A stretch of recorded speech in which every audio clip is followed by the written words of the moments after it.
नाशिक लोकसभा मतदारसंघातून शिवसेनेने हेमंत गोडसे यांच्या नावाची घोषणा केल्याने गेल्या 8 दिवसांपासून शिवसैनिकांमधली संभ्रमावस्था थांबली आहे। मनसेच्या उमेदवाराचं नाव अद्याप गुलदस्त्यात असल्याने एकाच राज बाकी मैदानात अशी काहीशी परिस्थिती नाशिक मतदारसंघाची झाली आहे। गोडसे यांचा थेट सामना जिल्ह्याचे पालकमंत्री छगन भुजबळ आणि मनसेच्या उमेदवाराविरोधात होणार असल्याने निवडणुकीत चांगलीच चुरस पाहायला मिळणार आहे।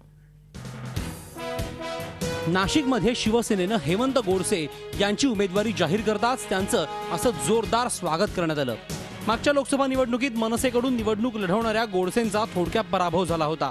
आता ते शिवसेनेच्या तिकिटावर छगन भुजबळ यांना आव्हान देणार आहेत। मागच्या निवडणुकीतल्या पराभवाचा वचपा काढू असा विश्वास गोडसेंनी व्यक्त केला आहे। उमेदवारी मला दिलेली आहे ती ही माझी उमेदवारी नसून नाशिक लोकसभा मतदारसंघातील प्रत्येक शिवसैनिक हा उमेदवार म्हणून काम करणार आहे आणि विरोधकांकडे भ्रष्टाचाराचा पैसा आहे आणि आमच्याकडे सर्वसामान्य जनतेची ताकद आहे।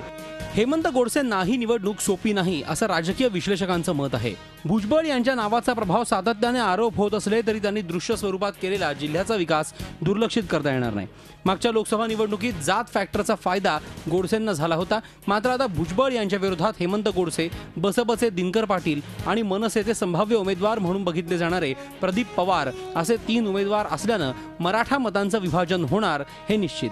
त्यातच भ्रष्टाचाराचा सफाया करण्यासाठी हातात झाडू घेऊन तयार असणारे विजय पांढरे आणि डाव्या आघाडीचे तानाजी जायभावे यांच्याकडेही दुर्लक्ष करता येणार नाही।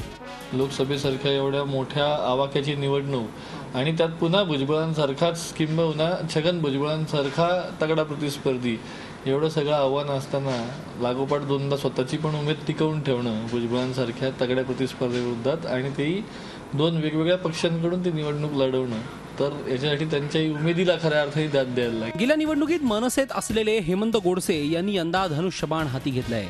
महापालिकेतल्या असमाधानी कारभारामुळे मनसेलाही निवडणूक सोपी नाही, तर कायमच वादात आणि चर्चेत राहणाऱ्या भुजबळांना मित्रपक्षातले नेते किती साथ देतात यावरही बरंच काही अवलंबून आहे।